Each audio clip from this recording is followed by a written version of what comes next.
Hey everyone, it's Dominic, the Primetime Treasure Hunter. Even though it is the middle of the winter, we have 4 estate sales to hit up today. So I'm very excited. The first one is 20 minutes away, so let's get started. Let's get cracking. Let's hunt for that treasure and see what we could find today.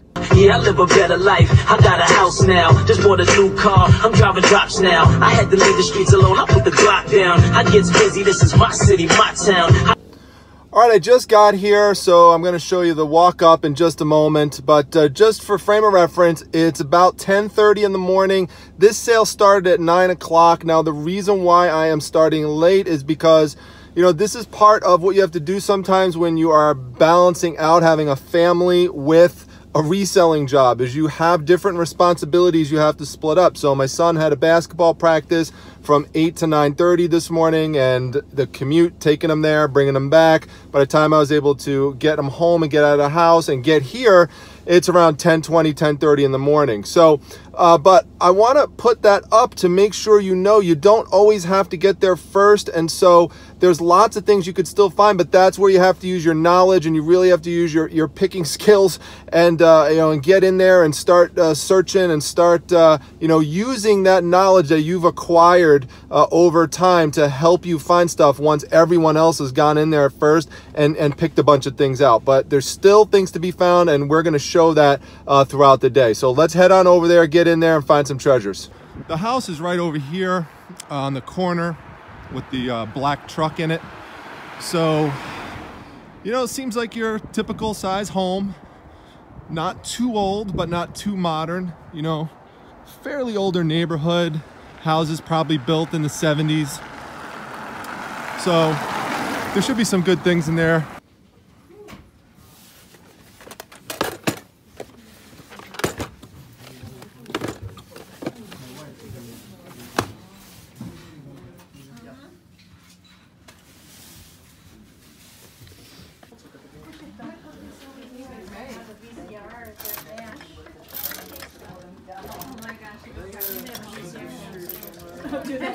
Should check the comps on this one. This is like $45, $50 piece right there. Awesome. Nice vintage toy.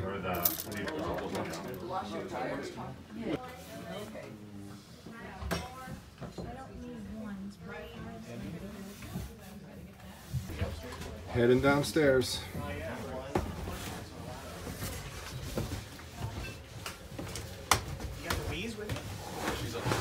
Hey, what's going on, man? A lot of stuff to look at here, so take a look.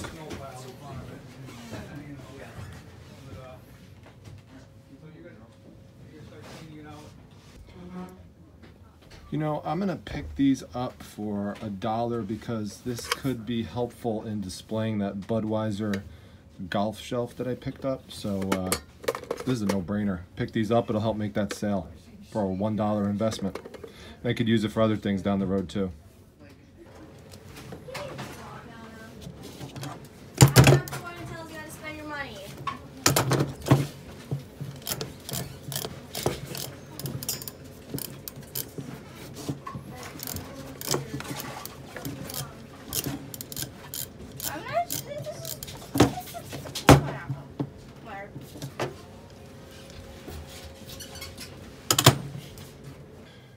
Okay, so this is a winter hat. It's winter time, and so this can be sold as a McDonald's hat, and anything that kind of looks like this, even though they're not golden arches, they're in red, kind of in reverse.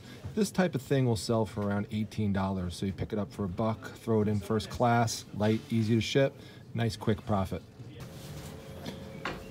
Too bad it's not a Griswold.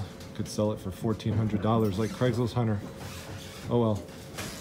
Little tip here, always make sure you check the insides and the sides of the books, because even though this looks like something pretty funny, when it has stuff like this inside of it, that just ruins the value. In addition, over here, you know, you could see that right there. No one's gonna want that. So you gotta be careful, make sure you check these things out. Pretty funny, they must have known the Primetime Treasure Hunter was coming. Okay, amazing to me that several hours into the sale that people have left this here. These are vintage Adidas rain jackets with detachable hoods. I mean, these are easy sells. The hood goes right inside of here, right inside that zipper there. So you can see there, this is the hood out. This one has the hood inside of it, so it'll just come out. So that's a cool feature of it. Just make sure with these types of things, you check underneath for holes, because you don't want any holes in the underarms there, or it will render it not worth anything. Make sure that the zippers work, so you want to test every single one of them out, not just this one, but also the ones over here.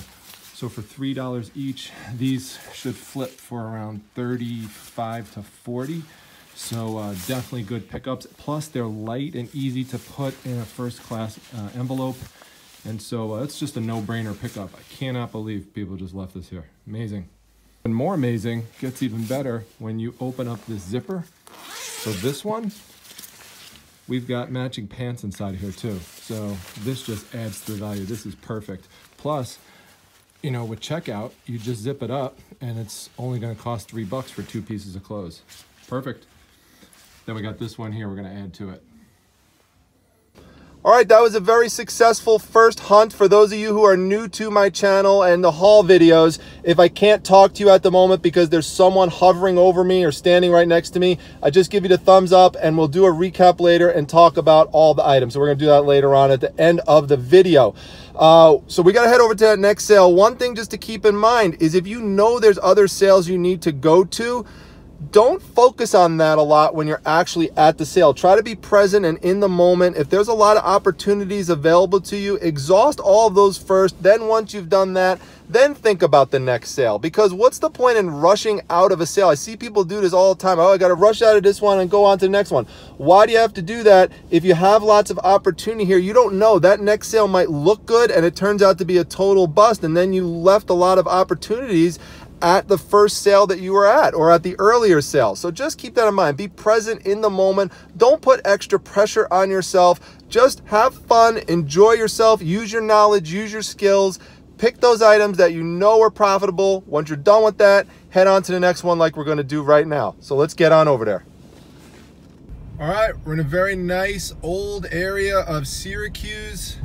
You could see the age of the houses here. Again, this is one of my tips that I look for.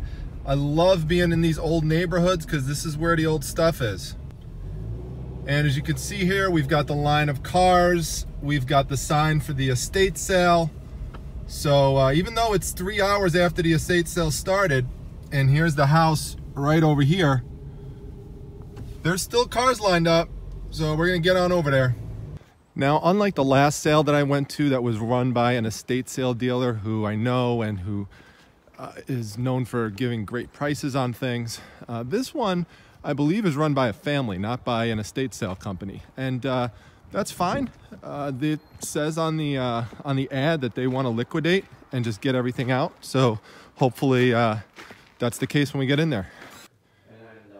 Pretty bare in these rooms. So not looking too promising down here, but there's other rooms to go check out. Let's see if there's anything down here.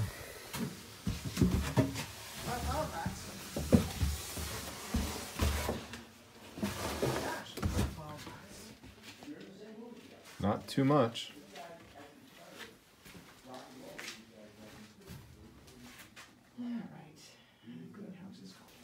Pretty cool wall painting, but nothing here to buy. Media can be good, like if you find VHS tapes and stuff and certain types of recording film and things like that, but this stuff here, these Fujifilm CDRs, worthless.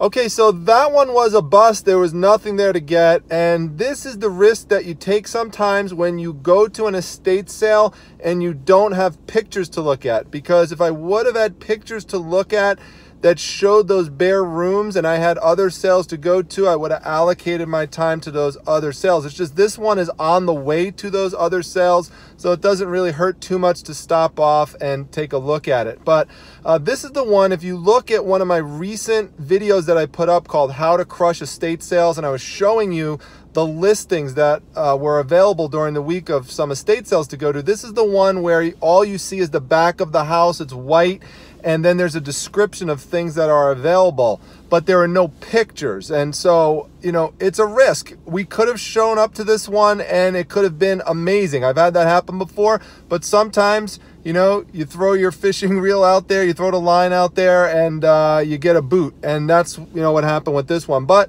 no worries. We're going to head on to the next one, which is about 12 minutes away, and hopefully that one will be better than this one. So, you know, sometimes you throw your fishing line out there and all you wind up getting back is an old boot, but that's okay. We're just going to go on to the next one. It's about 12 minutes away, and then, you know, hopefully we'll have some better luck at that one. Okay, here we are again, another nice old neighborhood, and even though it is 1 o'clock, there are still a lot of people ready for this sale, so I'm just gonna park and we'll head on over there in just a moment. All right, there's our target right there. It's a 1-level ranch style house. See what's in there. This is an old metal doll. It's called a Minerva doll. It's just not worth much. The doll market is pretty down, and for 25 bucks you'd be lucky to get that out of it. This is the garage area. There's just not stuff in here, again, that you could flip on eBay. So we're just gonna head out of here because pretty much every room is like this. You could figure this out pretty quick, and we're gonna go on to the next place. All right, another long line of cars, another old development, and hopefully this one turns out better than the last two that we were at, but we'll see. It's probably this house right here, which has the for sale sign on it. Yep, estate sale. So this is the target right here. See what we can get in there. Okay, so the thing about this sale is the person who's running it is the guy who I refer to as the no haggle guy. He's an estate sale dealer who does not allow for any haggling. However, at the last hour of the sale, he does reduce prices. So that's why I have strategically come at this point. It's the last hour of the sale. So hopefully I could get some price reductions if there's anything left worth picking up. So we'll see. Hopefully we'll have some good luck when we get in there. I love picking these things up. I sell them in lots, these little tins. They're great, along with these little bottles. But check this out right here. Mount St. Helens Volcanic Ash. That is crazy. I am definitely picking that up. That is really cool. Oh, here's another little guy hiding over here. You coming home with me? Nice, really cool. Love that old vintage design. Feels like there's a little bit left in there. Love it.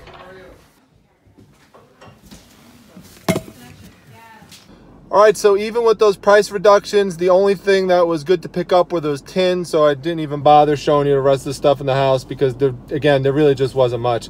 So that's good enough. We're going to head back to Primetime Treasure headquarters, and we'll do the overview and talk some more about the pieces. All right, Daisy is wiped out. It is later on in the evening when I'm doing this review, and she is just... She's like, I'm not helping anyway with any videos. I am just gonna be a spoiled Shih Tzu and hang out right here on this comfy blanket. So, all right, Daisy's gonna hang out there and we are gonna head over to the table and do the review. All right, so just as an update from last week, do you remember this vintage Anheuser-Busch ice box that I purchased? The one that the other reseller wanted me to give to her for $6 when I got the deal from the estate sale dealer. So remember, I picked these up at a bulk rate of $6 a piece. I was hoping to get $50 each out of them, and this one just sold today. I just put it up a couple days ago and sold pretty quick for $50. So right on track with what I was hoping for, and that is very good. And we'll kind of segue from last week into this week because one of my purchases was related to it. You remember last week that I purchased this right here. Now, this is something that holds golf balls. I already actually have it listed. It turns out when I came home, I didn't have any golf balls around.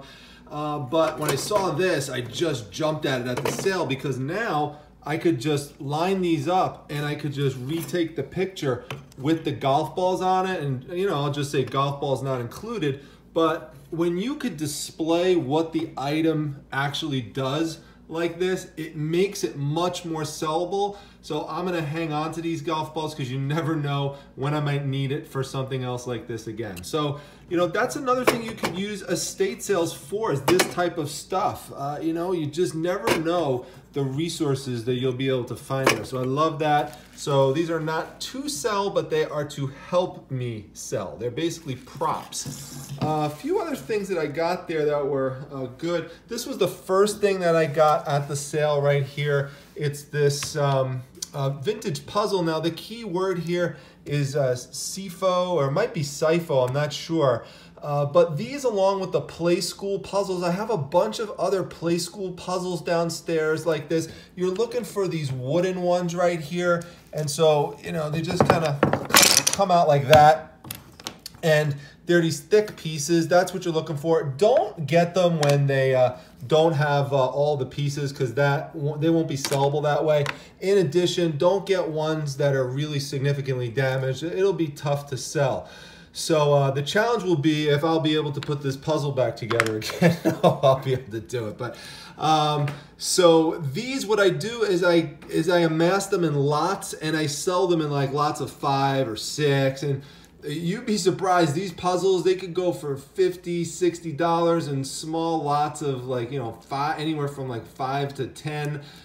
So they're great. I love getting these old puzzles. So this was, I would say, the one of the best items from there, which is this this old waterfall ring toss, which, by the way, you know, this water, as you can see, it's pretty dirty in here because this water has not been changed for a while. You see these little, there's like these little specks of like brown that are inside of it. But the whole point of this is you push these rings up and you take turns with someone and you try to catch them on those holes over there. So it's like a little fun ring toss game that you could play. But this water can be replaced. You just have to pop the top of this open and you pour the water out. So I'll pour fresh water in there so it looks really nice when I go to sell it. But this is like, you know, this is about a $50 piece or more. It's, you know, it's a vintage piece, a vintage toy. Remember, when you go back to that sale, you'll see it was on the top shelf. And it was funny because, you know, I'm tall, I'm 6'6", and the lady who was next to me, there was no way she could reach that top shelf. I mean, she was pretty short. And so I like to use my height as an advantage. But if you're not tall, you know, just look up and ask some, trust me, people do this all the time to me. Ask someone to reach up for you and grab you something if it's something that you like. So this was a great find right up top. This sign right here, there's gonna be a little glare on it because of the light above, but this is cool. You know, continuing on with the theme last week of the, you know, when I picked up the Schnauzer items, you know, people love their pets, they love specific breeds. So this sign, which, you know, which I purchased for $3, I should be able to flip for like 18 bucks, something like that. So it's not something that I'm gonna make a huge amount of money on. I mean, you know, maybe you can make 20 on it or something like that, but it's easy to ship, it's pretty light. And so it's just a quick, easy flip. Like something like that will sell really fast. This one will too. This one I found in just a big pile of hats. I suggest looking at hats. You know, they could be great sellers. You could sell hats like this with the pom-pom on top of it. You know, depending on what kind it is, for $20, $30, if you could associate it with some kind of brand that's popular. This is cool because it's kind of like reversed golden arches. You have the background golden instead of the Amazon. Now, I'm not sure if it originally was designed as a McDonald's hat, but you can market it that way. And I've seen these online and they do sell for around 25 bucks. So not bad for something that I got for 50 cents. So that's pretty good as well. This was really cool. You know, I'm getting more and more into tools, and this piece is really neat because not only is it old and vintage, but when you turn it, it extends outwards, and I've got I think it's maybe, I just got to push it up a little bit more here. Hold on, I'm gonna, it's hard to do it with one hand, but I'm gonna do it in a second and turn this back on so you can see what I mean about how this completely extends. Let me actually just put the, So this piece is really cool because I love how it fully extends. If you just twist it, it just keeps, I'll just keep pulling it up. It just keeps going up and up and up. So it's really cool. It will lock into place. So, you know, you could just, you know, take this and just extend this into like a narrow, you know, entrance way in which you'd really have to, you know, get to something deep inside. So I really like that extension feature of it. I gotta look into it. For those of you who really are into tools and really savvy with them, if you know a specific name for this, let me know in the comments, because I'm gonna do a little bit of research on this. So I'm not sure the value, but you know what? For $1, I said this is a no-brainer to pick up, and even if for some weird reason it didn't sell, which I can't imagine, I would love to have this kind of thing for myself. So this thing is just super cool. I love it. So now, another great item, in addition to this toy, you know, what really made that trip worth it were these Adidas items. And this is what I'm talking about. You know, just because you're coming late to a sale does not mean that people did not leave things in there. So, you know, this is just a great piece right here. This is a great piece as well with the, you know, with the pants inside that I showed you earlier. So I basically got 3 Adidas items right here that are vintage. These are, you know, well, I probably shouldn't use the word vintage. It's from the 90s, so, you know, I tend to really more use that term for when it's in the 80s, although technically if it's 20 years or more, you could call it vintage. But it's still, it does have that kind of vintagey look to it. It's definitely older. Adidas, still a popular brand, you know, light, easy to ship. Like I said, make sure you check all those zippers, but this is gonna be a great return on investment. I'm not even sure how much I'm gonna get for it when I add the pants in with the blue ones, but you know, stay tuned on that. I'll give people updates on things like that. Now the second sale and the third sale wound up being a bust, so I got out of here really quickly. But these pieces I really like. Now, I paid a little more for them than I usually would. Normally what I look for these in terms of price is about $1 a piece, but it was 50% off at the last hour, and this guy, he had these at $3. Oh, by the way, everything else that I showed you besides these items right here, so everything from that first sale, I forgot to tell you, $14.50 for all that stuff. So I'm gonna make all that back just by selling, you know, one of these items here. Like, I'm gonna make that back just selling this hat, so everything else will be profit. That's what you're looking for. Get a lot of things, and then try to make all your money back on one item. This is really cool. You know, the guy had it at $3, and so it's $1.50 when it comes to checkout. The reason why I paid that is because of this. I really love this. This is not something you see every day. I mean, these are fairly commonplace. You'll see these around. Sometimes people charge crazy amounts of money for them. So, but like I said, I tend not to go over $1 on, but you'll see people charging, you know, $8, $10 on sometimes at, you know, flea markets and trade shows. But this one right here, this Mount St. Helens Volcanic Ash. Now, if you look this up, there are other people who sell it. It tends to run around $15 to $18, maybe max $20 range, but what really drew me to this that nobody else has who's selling this is that this comes from a vintage, and I'll clean this up a little bit up top, but this comes from a vintage, you know, pharmacy in upstate New York, in Marcellus, New York, and that's actually where I got it from. I was in Marcellus, New York, beautiful area, really, really nice. So that's how I'm going to try to market this. I'm going to market this not only as the Mount St. Helens Ash, but I'll market it as coming from an old pharmacy in New York, and that helps make things extra sellable. So I'm hoping, you know, that I could get over $20 for this piece, and that will then justify, you know, what I paid overall for this, because I paid overall $7 for this. Again, a little more than I normally would, but I'm going to show you what I like to do is I collect these in small amounts, and I lot them together, and I sell them for like 20, 30 bucks. And I'm going to show you some other ones that I have in a secret area of Primetime Treasure headquarters that I have not shown you before. Okay, this is the first time that the secret red room at Primetime Treasure headquarters is on film.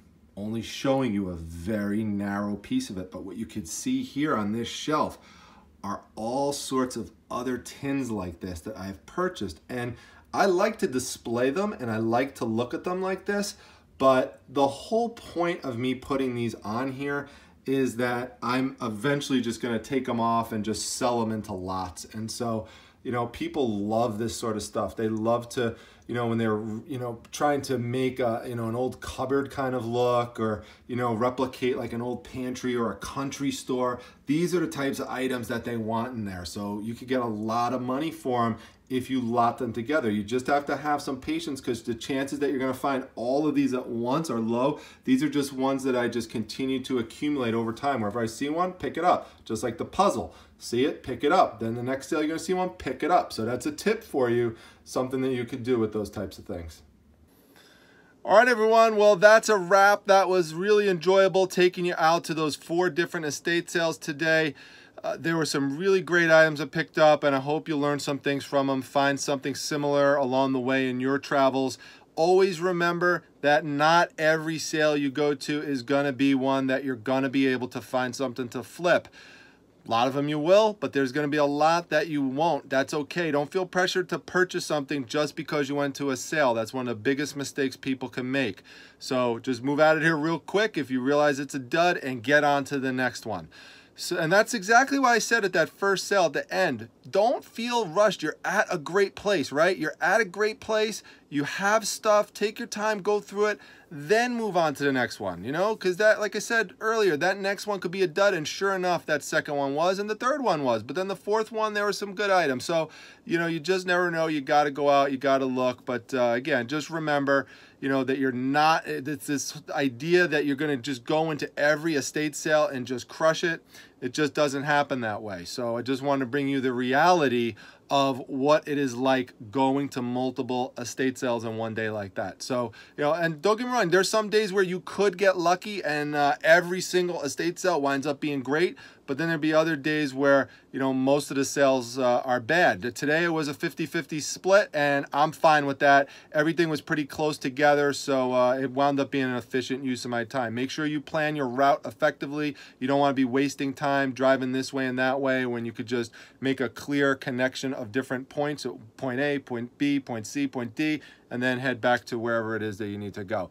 So that's it. Gonna wrap up this video, and hope you all enjoyed it. If so, make sure you hit the like button, make sure you subscribe. Check out my interview with Pete the Craigslist Hunter that I did last night on my live show, and I just announced the next guest for my live show on February 6, 2019. It's Star Bryson from Flippin' Hippos. You won't want to miss that one. Going to represent the girl bosses in that video.